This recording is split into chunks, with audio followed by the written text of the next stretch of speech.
And you thought your family was weird. The Duggars. As Kate and John Gosselin found out years ago, the only thing that better facilitates dysfunction than an overflowing household is to allow TV cameras to invasively capture every moment of that household's comings and goings for the world to see. The Duggars TLC reality program, 19 Kids and Counting, followed independent Baptists Jim Bob and Michelle Duggar, along with their titular 19 children. The show lasted 10 seasons until it was canceled amid revelations that the eldest Duggar child, Josh, had molested 5 girls, including 4 of his sisters. Granny and Grandson Love. The reunion of 72-year-old Pearl Carter and her grandson Phil Bailey didn't exactly go the way you might have expected. Bailey tracked down Carter upon the death of his mother, whom Carter says she had to give up for adoption by her strictly Catholic parents after giving birth out of wedlock. When they met, a surprising romantic attraction arose between Carter and Bailey, despite the incestuous nature of the coupling and their 46-year age gap. The two even paid a surrogate mother and bought a donor egg so that they could have a child together. The son of a bearded lady.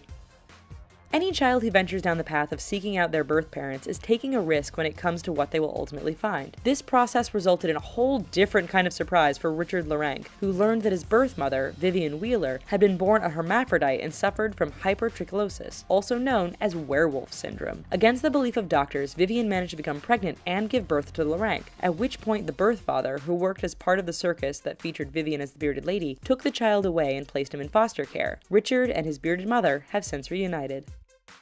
The Reunited Twins.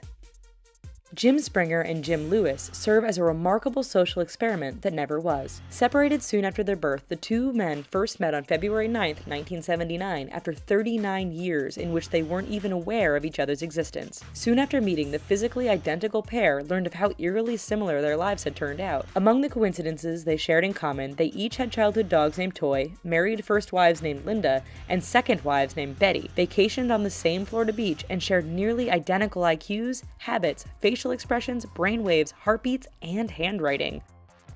The Lyon Family.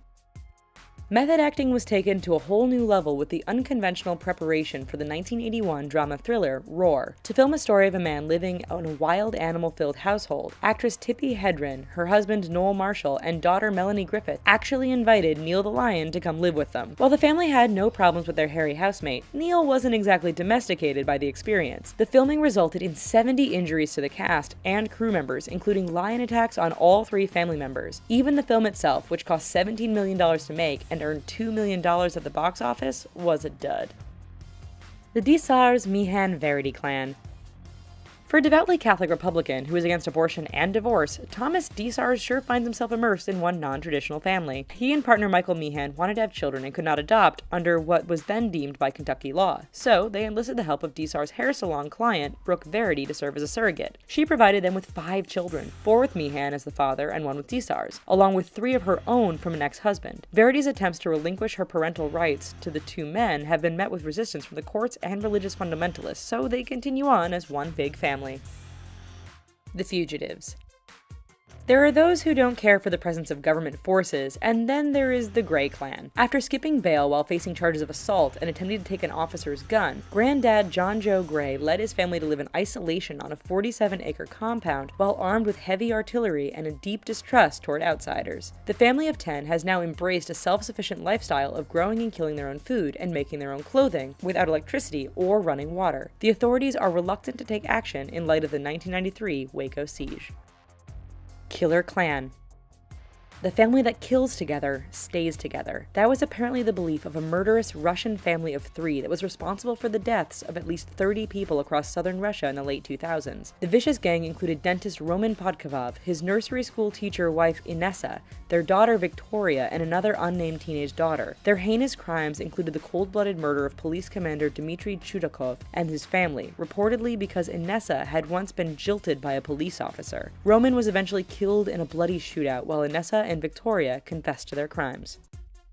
The Mom from Hell. For as mad as you may get at your mother, at least she isn't Teresa Cross. Cross was found not guilty after killing her first husband for his alleged infidelity after it was ruled that she acted in self-defense. But that's when all hell broke loose. After years of abusive mistreatment towards her 4 children that even included shooting her daughter Susan, she set the daughter on fire as she was near death on account of the treatment and later starved daughter Sheila to death after holding her captive in a closet without food and water. It was only in 1992, a decade after Susan's murder, that Cross was caught when another daughter, the now adult Teresa, felt compelled to contact the authorities after watching an episode of America's Most Wanted. Well, that was disturbing. While you're here, please don't forget to click like and subscribe. Thanks!